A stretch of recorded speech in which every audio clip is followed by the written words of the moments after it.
Bueno, acá en Pal Sur vamos a conversar con una persona muy interesante, viene de Buenos Aires para estrenar una obra que es del Teatro Cervantes. Él es autor de la obra, se llama Carlos Alberto Diesti. La obra se llama La espuma en el mar, en la isla del silencio. Hola, querido Carlos Alberto Diesti, ¿cómo estás? Muy bien, muy contento de estar aquí en Ushuaia, muy contento de estar en Tierra del Fuego en realidad, porque digamos que para mí estar en este lugar no es solamente estar en una ciudad, sino que es estar en una provincia. Ya conozco el resto de la provincia también y esta vez no, pero generalmente me muevo entre Ushuaia, Río Grande, Tolwyn, voy dando vuelta por todos lados porque es un lugar que me fascina. Para mí es el paraíso de la Argentina este. ¿Viniste muchas veces acá a Ushuaia? Vine muchas veces, sí. Vine aproximadamente, en los últimos 6 años habré venido 5 veces. Así que sí. Tenés un problema. Tengo un problema, sí, tengo un problema que es como que me estoy encendiendo con Tierra del Fuego, pero bueno, ¿qué le vamos a hacer? Sos autor de una obra, yo la fui a ver 2 veces, no te prometo no volver a verla, porque sinceramente me gustó mucho, me gustaría volver a verla de vuelta, con mis hijas de vuelta, porque quedaron enamoradas de la obra. La obra está para ser vista. Está para ser vista, está para ser disfrutada. Se llama La espuma del mar en la isla del silencio. Comentanos un poco, ¿cuándo empezaste a escribir esta obra? Vos sos el autor de la obra. Sí. ¿Cuándo empezaste a escribirla? La obra no es una obra actual, no es una obra que haya escrito ahora puntualmente para este proyecto de coproducción con el Teatro Nacional Cervantes, sino que esta es una obra que yo escribí en el 2020. Yo vine en febrero de 2020 de vacaciones a Tierra del Fuego, a Ushuaia, y por 20 millones de razones, charlando con Victoria Lerario, con la directora, de quien soy amigo hace un tiempo más, nos pusimos a charlar acerca de la posibilidad de hacer una obra infantil que tuviese que ver de alguna manera con el lugar, etcétera. E hice una excursión alrededor del canal, ¿sí? En velero. Con el amigo Mariano. Con el amigo Mariano Monsalve. Y ahí en un momento determinado, mientras estamos pasando por el sector izquierdo del islote donde está el faro, se acercan un par de pajaritos, ¿no? a la cubierta del velero, y Mariano empezó a marcarme cuáles eran esos pájaros.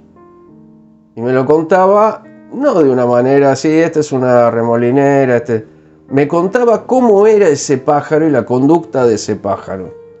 Y por qué ese pájaro venía a la cubierta. Y por qué ese pájaro en ese momento del año tenía ese comportamiento.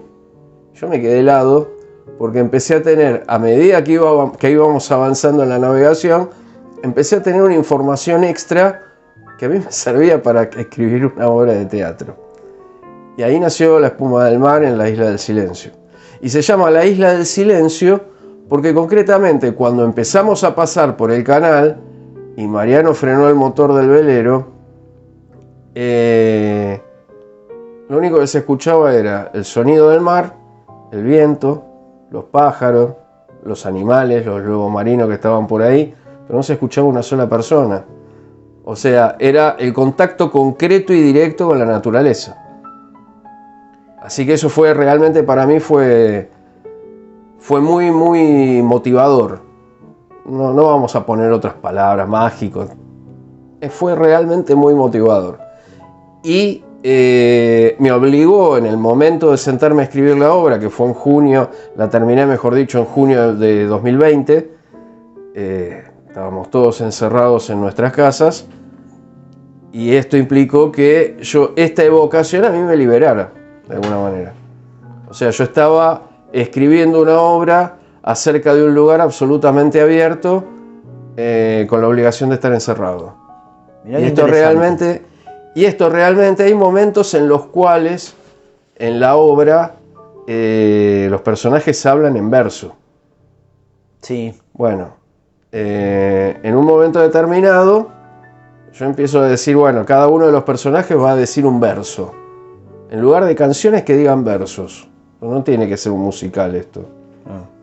Entonces, cuando llega el turno del personaje de Artemio Lapataya, que diga su verso, ¿cuál es el verso que dice? Algo muy similar a la métrica que tiene el Romance del Prisionero, que es uno de los romances del siglo de oro español. Un romance anónimo.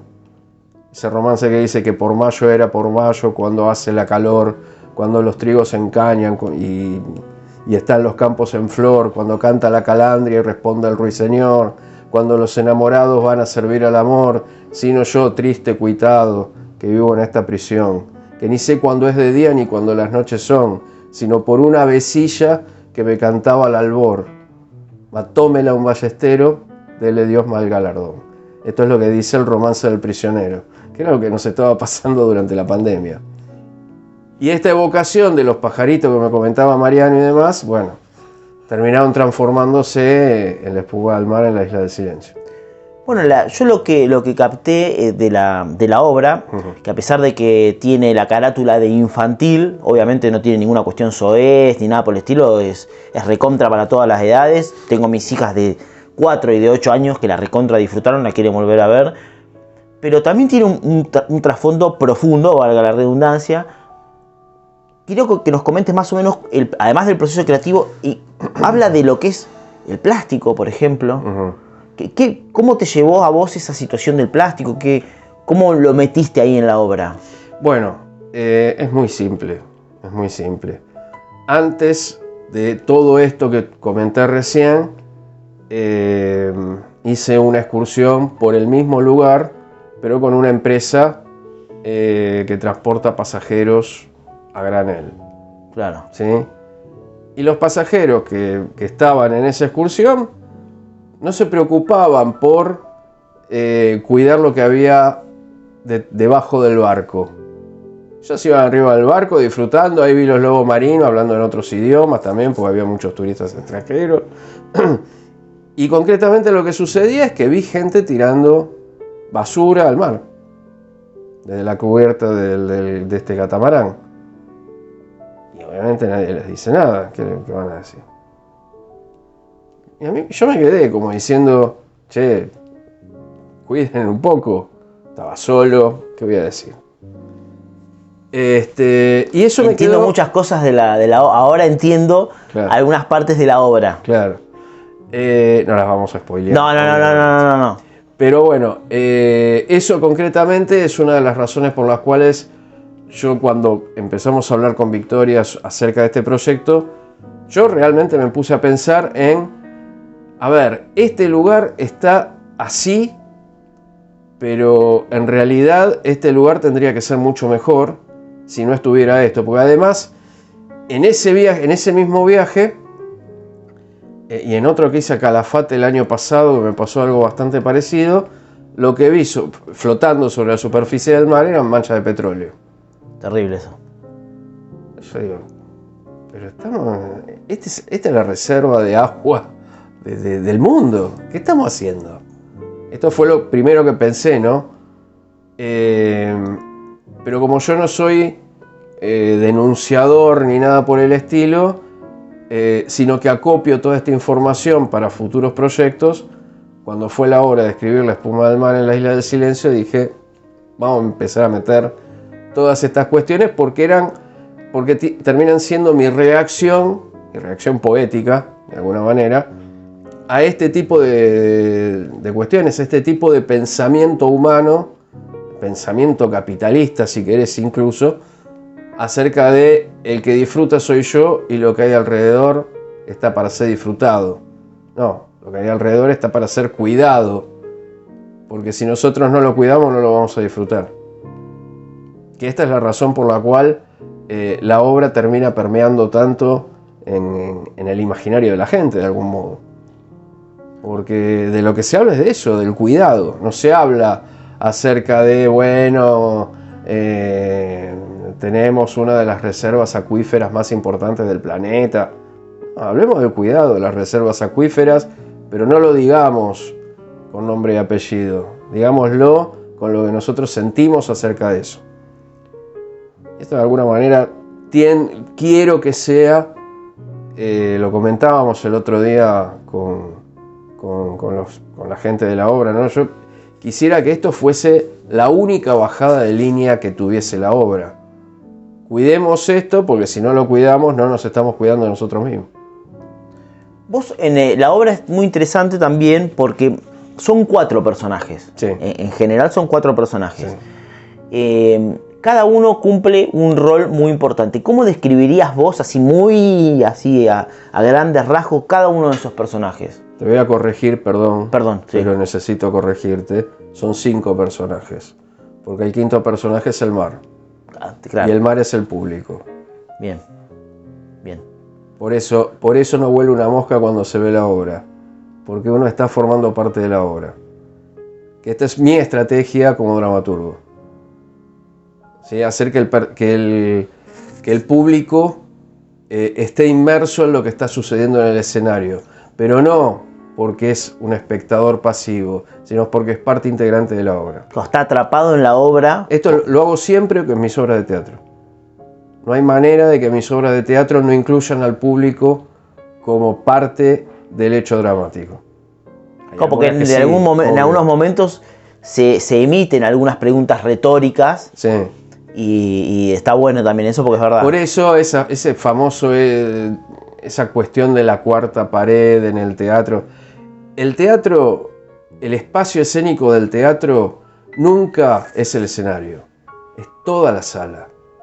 Y la sala incluye al público. Esto es así, no es de otra manera. Yo cuando voy y me siento en una sala de teatro,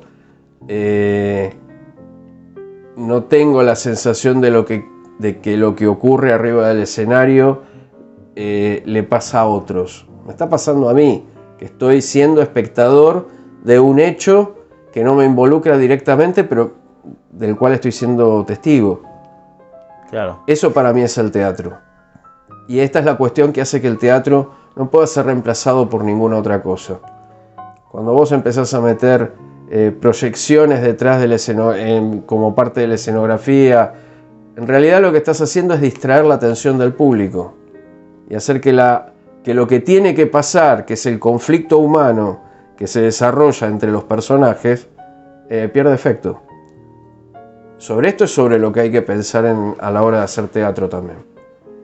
Y yo creo que esto es lo que se ha visto en la obra, sobre todo cuando se selecciona este proyecto por el Teatro Nacional Cervantes, ¿no? Que hay una relación concreta entre los personajes y que hay una relación concreta entre el hecho dramático y la expectación de ese hecho dramático. Eso creo que se nota en el texto mismo. Y ya hablamos de uno de los personajes, que sería el quinto personaje, como sería el 12 jugador, el jugador número 12 de la Bombonera. Exacto. Y de los otros personajes. ¿Qué podemos decir de los otros personajes para que quienes vayan a ver la obra o la disfruten de alguna otra manera pueden también un poco comprender ya el trasfondo de sin spoilear? Sin spoilear nada, pero hay una cuestión concreta, pues se ven las fotos de la obra que se andan difundiendo por ahí y demás. Es que la obra los personajes de la obra son Artemio Lapataya, un farero, ¿sí? Que es el farero de la Isla del Silencio, que bien podría ser el farero del faro de Les Éclaireurs o del faro del fin del mundo o de cualquier otro faro que ande dando vueltas por ahí. Serena Fisher-Seal, que es una sirena. Un mascarón de proa, que podría haber sido tranquilamente la duquesa de Albania, que está colgada, en el Museo del Fin del Mundo, pero que no se llama duquesa de Albania, sino que se llama princesa de Islandia, que es algo bastante similar, y por un pirata que se llama Klaus Pipo, que es un salteador de riachuelos, como el arroyo Pipo. Mirá. O sea, él no va por el mar, va por el arroyo, aunque quiera estar en el mar, ¿no? Bueno, esos son los 4 personajes, que son, de alguna manera, todos los personajes cuando nos propusimos, mejor dicho, escribir esta obra para que sea producida, Obviamente que los personajes tienen que tener relación con el ambiente donde viven. Que Artemio la Pataya, Artemio es un nombre que a mí me gusta, pero porque me gusta para un personaje. Si tuviera un hijo no le pondría Artemio, pobre pibe, porque me asesina a los 20 años. Pero, ¿cómo relaciono a Artemio con Ushuaia, con Tierra del Fuego? Y bueno, estaba caminando por el Parque Nacional, llego a la bahía, y en la bahía se llama La Pataya. Artemio la Pataya, y ahí salió el personaje. Mirá. La sirena se llama Serena, no le voy a poner Sirena de personaje, Serena, pues aparte es un personaje que trata de calmar lo que sucede, aunque es un personaje bastante explosivo. Y su apellido es Fisher Seal. Fisher Seal es un juego de palabras que tiene que ver con lo alemán. Fisher, pescador. Seal, alma. Pescador de almas. Pescador de almas. Entonces la sirena es una pescadora de almas, de algún modo. ¿Qué es lo que ocurre desde la Odisea para acá, desde Homero para acá? Y esto del juego de palabras con un idioma extranjero tiene que ver con la inmigración que recibió la Argentina. Esto siempre lo trabajo también en mis obras de teatro. Tengo un personaje de cortometrajes que hice en un momento cuando hacía cine más con mayor continuidad que con el teatro. Tengo un personaje que se llama Alfredo, Alfredo es el más valiente, y el apellido significa el más valiente, y el apellido es Schlafen. Schlafen es un verbo alemán que significa dormir. Entonces es el más valiente que está dormido. Esos son los juegos que me gusta hacer, que no me importa si después se entienden o no, sino que eso de algún modo va a quedar en el recuerdo del espectador. Pero además es un lindo detalle porque cuando vos ahora lo sabés, y los que vean la entrevista, que espero sean muchos, lo van a saber. Si van a ver la obra después, ya sea... El sentido de la obra se amplía. Se amplía un montón. Claro. Se amplía un montón porque parece que no se puede hablar porque si no es por línea, pero se amplía mucho. Esto es justamente el juego que yo planteo.